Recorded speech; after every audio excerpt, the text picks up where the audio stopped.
mbutu nde likambo, mbutu nde makambo. Jibe mpiana sulutani. Bamosusu babengaka ye bongo. Bamosusu babengaka na ye Papa Salvatore. Bamosusu pe bayaka kobenga jibe mpiana Papa Chéri. Na yebite yo mutu zolanda biso. Yo mutu ya jibe mpiana. Yo penza usepelaka na jibe mpiana.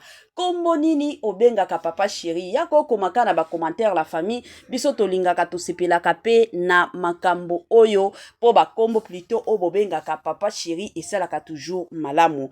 Lelo toye bandeko nanga kande boyebi biso toyaka soki ba information ezali, toyaka soki ya kolobele ezali, toyaka soki ya nzoto malili ya pasi pe mawa ezali, yango bokomona Mama Étoiline Ines TV ayaka toujours et encore na lombangu. Lelo na ye na lombangu bandeko nanga po dossier ezali concernant nani, concernant Jibe Mpiana. Bandeko nanga koya kolala kolamukana ya moto koya kolala kolamukana ya koinda koya kolala kolamukana ya kobeba koya kolala kolamukana ba dossier ba affaire ba situation pe ba circonstances concernant Jibe Mpiana.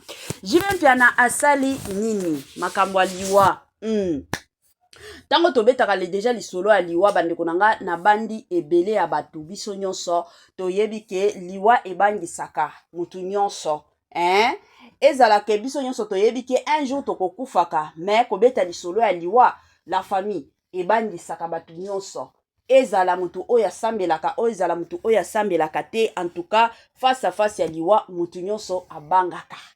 Eye kosala ke Jibe Mpiana liwa eke ezongi, Jibe Mpiana matanga eke ezongi, Jibe Mpiana ya pasi pe mawa bandeko nanga ke pasa ba dossier eza ndenge nini lisusu matanga lisusu na famille ya Jibe Mpiana eza nini. Bandeko nanga, grande ma joie de vous retrouver encore cet après-midi surtout sur notre chaîne Étoiline Ines TV. Salut chers Bouchou, salut chers abonnés, salut chers connaissances, salut surtout les amis de Étoiline Ines TV. J'espère que vous allez bien. Quant à moi, je suis bien, super bien par la grâce de Dieu. Chers Bouchou, chers abonnés et chers connaissances, yalelo kande boye bibiso toye lisusu kande toyaka soki ya koloba ezali toyaka toujours na lombangu soki ya kobetela lisolo ezali toyaka toujours na lombangu. Lelo toye na ba dossier ya Jibe Mpiana, lelo toye na makambo ya Jibe Mpiana, lelo toye na ya somo, toye na koindisa, toye na ya kobebisa concernant Jibe Mpiana. Jibe Mpiana asali nini, Jibe Mpiana alie ya nani, Jibe Mpiana azwaki ya nani. Avant ya kokota na mozindo ya dossier wana la famille ekozala penza malamu et encore malamu mingi na ya nanu ko sensibiliser bandeko na biso nyonso ya sika. En tout cas, si c'est la toute première fois ya kokota penza na chaîne biso, chaîne moko kitoko, chaîne yaba analyse, chaîne moko yaba information somo. Na osenga na bino bo s'abonner massivement. Tango bozo sabonaka bongo bobo sana pete ko klikaka sur ngonga ya notification. Malamu ngonga wana ezalaka toujours et encore que non à chaque fois que Étoiline Ines TV akobandaka kotiaka ba vidéo ya sika bokozala directement informé. Vous informer c'est notre devoir, oui bien sûr, eza nango devoir na biso oyo tokobo ya tepe tokotikala kowanga na tepo toyebike ezalaka devoir na biso ya koyaka epai na bino po na koyako informer bino yango bomonaka biso toyaka toujours na lombangu nyonso. Bino pe de votre côté partage mon combat, partage likambo, partage des dossiers, nandenge pe na système moko ya kitoko. Nini ekomeli Jibe Mpiana. Bandeko nanga, somo. Yasika eye, ya kitoko eye, batoto ya Katanga, batoto ya Lubumbashi. Gersh biashara aye na makambo ya sika, makambo ya moto makambo ya kilikili kande tobetaka lisolo awa mituka nde mituka ozana posa osomba mutuka kande boyebi benga Gersh biashara bisika mituka ya kalite ya kitoko ba mituka oyo ezotambola na kitoko nyonso ezali kande na yebisaka bino toujours et encore ebele ya batu batekaka mituka ebele ya batu batekaka kalite te mais muke kaka ne batekaka kalite chez Gershom Biashara c'est la qualité. Ah, kande boyebi bandeko nanga, ba mituka ya sika, ba mituka ya kitoko, ba mituka oyo ezotambola na kitoko nyonso. Soki omati na mutuka oyo yo moko osepeli, soki omati na mutuka oyo yo moko oyoki yoka gu, tala soin, tala sebene, mituka kitoko o wapi. Ah, numéro na biso yango wana, ozana besoin ya mutuka, ozana besoin osomba camion na yo, osomba taxi na yo, osomba Dubai na yo, osomba rosa ba qualité do ba sorte nyonso ya mituka eza nango kaka na Gersh Biashara. Kuna qualité, kuna biloko ya kitoko, kuna biloko ya mafuta. Kande bomona awa Gersh Biashara Tokos. Gersh Biashara, c'est la qualité. Gersh Biashara, bisika masolo ya kitoko. Voilà, de retour la famille, kande boyebi mama Etoiline zwaki mwa période ya mukieka pona komela mwa mai pona koya kokota dossier ya JB Mpiana. Biso nyonso soki toza na mémoire malamu tokoki ko se rappeler plutôt na liwa ya mwana ya JB Mpiana. Liwa ya mwana na ye o tobengaka na kombo ya Océane Mpiana. Mwana JB Mpiana akufaki, tango akufi en tout cas bomonaki bino moko ba makambo oyo esalamaki batu nyonso baloba keno moto abomi mwana wana ezalaki bongo JB Mpiana. Bomonaki to essayaki koya ko intervenir, koya ko défendre star ya mboka na biso comme d'habitude, mais bino moko boyebi en tout cas JB Mpiana ba memaye likolo na ndenge moko ya somo. Après kokufa ya Océane Mpiana to yaki komona Drumer na ye Blaise oyo ayaki kokufa. Kokufa ya Drumer na ye Blaise en tout cas esalaki mbutu ya makasi. Batu bakomi ko se rappeler lisusu na kokufa ya Drumer na ye na kombo ya Sagin oyo akufaki. Eyaki kosala somo pe esalaki nzoto malili na ndenge moko ya kosakana te. En tout cas JB Mpiana afingamaki makasi. JB Mpiana baloba nyonso ya mokili concernant JB Mpiana. En tout cas kane na lobaka JB Mpiana zalaka na sagesse moko ya makasi aza na maturité moko ya kosakana te. Soki azalaki neti ba musicien mosusu elingaki peut-être ata ekimisa ye sur les réseaux sociaux. Pourquoi? Parce que tomona biso nyonso liwa ya ba Mignon Sagel, liwa ya ba Océane Mpiana, liwa ya c'est qui encore Papa Zuleman, liwa lisusu ya Papa Blaise. En tout cas ezalaki liwa moko bandeko nanga eningisa mokili. Batu nyonso bakomi kotunaka comment ça fait-il que na écart kaka presque ya 9 mois 10 mois batu o nyonso bazokufa ti na ndenge bomonaki JB Mpiana monaki keno ekomi kosimba lisusu te, akendaki kokutana na pasteur Kabundi Walesa, pasteur plutôt pasteur Pascal Mukuna évêque, akendaki kosambela pona ye. Kosambela oyo akendaki kosambela pona ye tomonaki ba ebele ya makambo pe elobamaki alingi asokola maboko bamona keno aza musantu yende mutu abomaki ye. En tout cas ebele lobamaki na kombo ya JB Mpiana, mais JB Mpiana ateniraki toujours comme d'habitude mobali moko ya makasi, mobali moko ya mbinga alobaki keno nga naza muluba ya tongo na ye po na koyemba, na ye po na kosepelisa ba oyo basepelaka na banzembo nanga ebando sala ye pasi, mais choix ezalaki te ya kotenir toujours mutu na ye likolo. Alors après baliwa wana nyonso toye komona mwa message ya JB Mpiana. JB Mpiana aye ko lancer mwa message concernant liwa bandeko nanga. En tout cas nga tango na vandaki na eko se rappeler na makambo nyonso elekelaki JB Mpiana. En tout cas je m'étais dit penza ezande réponse oyo je suis sûr et certaine que la plupart aba congolais babandaki kozela bato ebele bazelaki penza réponse oyo balobaka bango moko réponse de gloire. En tout cas ezalaki réponse la plupart aba congolais na biso babandaki kozela. Réponse ango eza nini lobi ata bandeko mosusu mama Etoiline yo tiela biso ka réponse ango toyoka nzambe. Bato ya JB Mpiana bokomaka ba kombo oyo bolingelaka babengela bino JB Mpiana bokomelangaka na ba commentaire ekosala malamu. Bolanda toyoka bandeko nanga ekozala malamu. Nalobaki oki kozano roi PDG empereur otolingi président makamtolingi oki kotia ba garde corps même si na porte à chambre nao, mais liwa l'air eroya ekoleka batutu wana ekoti ezwi yo olali. Tout est vanité.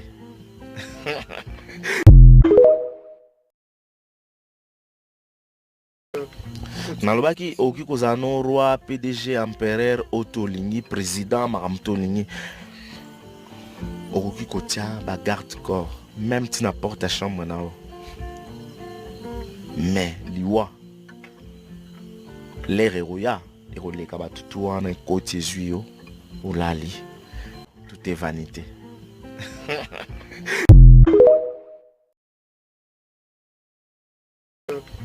Nalobaki oki kozala no roi PDG empereur otolingi président makambo tolingi okoki kotia ba garde corps même tina porte à chambre nao.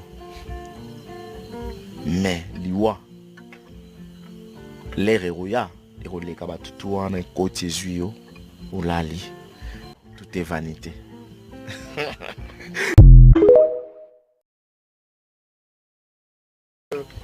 Nalobaki oki kozala no roi PDG empereur otolingi président makambo tolingi okoki kotia ba garde corps même tina porte à chambre nao. Mais liwa l'air eroya ekoleka batutu wana ekoti ezwi yo olali. Tout est vanité.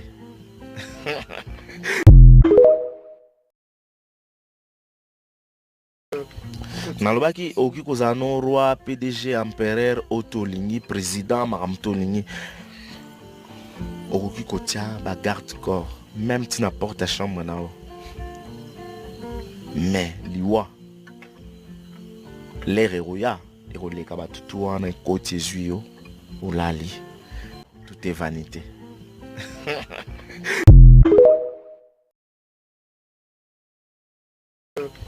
Nalobaki oki kozala no roi PDG empereur otolingi président makambo tolingi okoki kotia ba garde corps même tina porte à chambre nao. Mais liwa l'air eroya ekoleka batutu wana ekoti ezwi yo olali. Tout est vanité.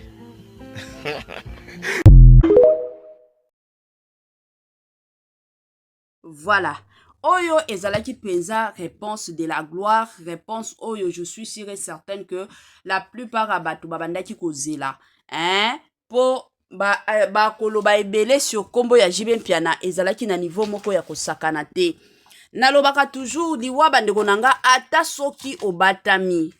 Tomonaki awa président Kabila le père azalaki na ba garde. Batu nyonso donc babiloko nyonso ya kwasire penza que azala na eta moko ya malamu baboma ye te. Mais malheureusement comme liwa ezalaka nzela ya mutu nyonso liwa etikala ba garde na ye batikala ko protéger ye. Liwa eyaki na ndenge nzambe pe a prépara liwa na ye, donc moyen ata ya koloba keno tosala autrement etikala kozala te. Pourquoi? Parce que ezalaki ngonga na ye, ezalaki ta na ye, Zambé pe akomaki que non, il fallait akufa. Eza bongo, c'est de la même façon avec Jibe Mpiana. Batu ebele ba kiza Jibe Mpiana, batu ebele ba loba sur kombo ya Jibe Mpiana que non, Jibe Mpiana, batu bazo kufa, Jibe Mpiana, il faut loba vérité, Jibe Mpiana mataki ekitaki. Jibe Mpiana sali boy. Soki ye Jibe Mpiana taka ndebo akizaka ye chaque jour que non, muto simba tisi, ye muto zo boma kabaninga. Si réellement Jibe Mpiana bande ko boma baninga, si réellement Jibe Mpiana ye muto azalaki mobomi. Hein? Vous pensez que Jibe Mpiana lingaki azala na paix du cœur, alingaki azala na ngote. Mutu oya bomaka, ata soki osali ndenge nini, conscience. Au moins ata mutu na bilobeli. Au moins ata mutu na bizaleli. Vous allez comprendre que non, mutu yazalaka à l'est. Mais avec Jibe Mpiana, vous comprenez penza que non, Jibe Mpiana azana ye normal.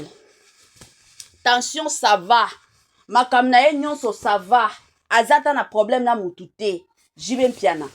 Tomona ka biso nyonso eza kutota makambo te ke non mama Étoiline ya kobetela biso lisolo e komi nini na Jibe Mpiana. Tomona ka biso nyonso.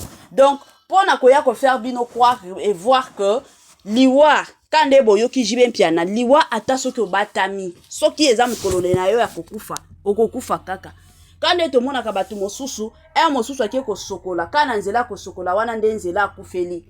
Donc pona ko yebisa bino ka ke non liwa soki eza na nzela na yo moyen osala autrement eza te okokufa na yo. Ata soki yo lobi ke non nga na kende na epa ya banganga ba kende ko tianga protection soki eza ya yo kana ndako nganga wana okende kokufa. Okende kokufa ye moko nzambe Jésus Christ Nazareth atikala kokima liwa te. Soki Jésus akima liwa te. Que dire batu mosusu? Que dire ba biso? Hein? Que dire ba musicien? Soki Jésus atikala kokima liwa te. Jésus mwana nzambe bango nde baza na pouvoir ya koloba keno eza mokili ya papa na nga moyen nga na kufa eza te. Mais Jésus Christ akufa. Justement pona koya koyebisa bino ke nzela liwa ezalaka nango nzela ya mutu nyonso. Ata soki olingi olinga te liwa tango ekoya kutu koyebisa yo ke non lelo nazoya lelo yo ndo mutu kokufa liwa ekotikala kobetela yo lisola bongo te. Liwa ekoya kaka ezwi yo ezana bato mosusu o bazalaka balali na bango azoyoka ta ni maladi te azoyoka eloko te. Mais boye kolala kolamukaka boye baye kopesa bino information ke non mutu kinganda kufi to mona kango eza ba réalité. Soki batu wana bazokufa que dire nous autres? Que dire batu o baza pene ya jibe mpiana? Batu nyonso bakufa na ba famille o tozali. N'est-ce pas que toza na ba camarades mosusu moni na famille mutu kinganda kufi. Après 2 mois mutu mosusu akufi, après 3 mois mutu mosusu akufi, après 5 mois boya koyoka kaka non mutu mosusu akufi. Donc na écart peut-être ya 10 mois kaka batu oyo yebani na bango 10 bakufi. Bakoya koloba ke non yo mutu bomaki bango te ezangonga na ye. Mais ce qui est parce que eza star parce que eza jibe mpiana il faut to ya to loba ke non jibe mpiana mubomi jibe mpiana mutu aliaka batu bino bozala katango mu jibe mpiana aliaka bisunya batu na tuna bino nanu parce que makambo susu il faut to tunana bozala katango jibe mpiana aliaka misunya batu parce que soki bozala ka boya koyebisa biso ke non oui tozala ka to liaka misunya batu ensemble boye la biso ba preuve ya misunya nani o bolia na jibe mpiana ezaka pasi.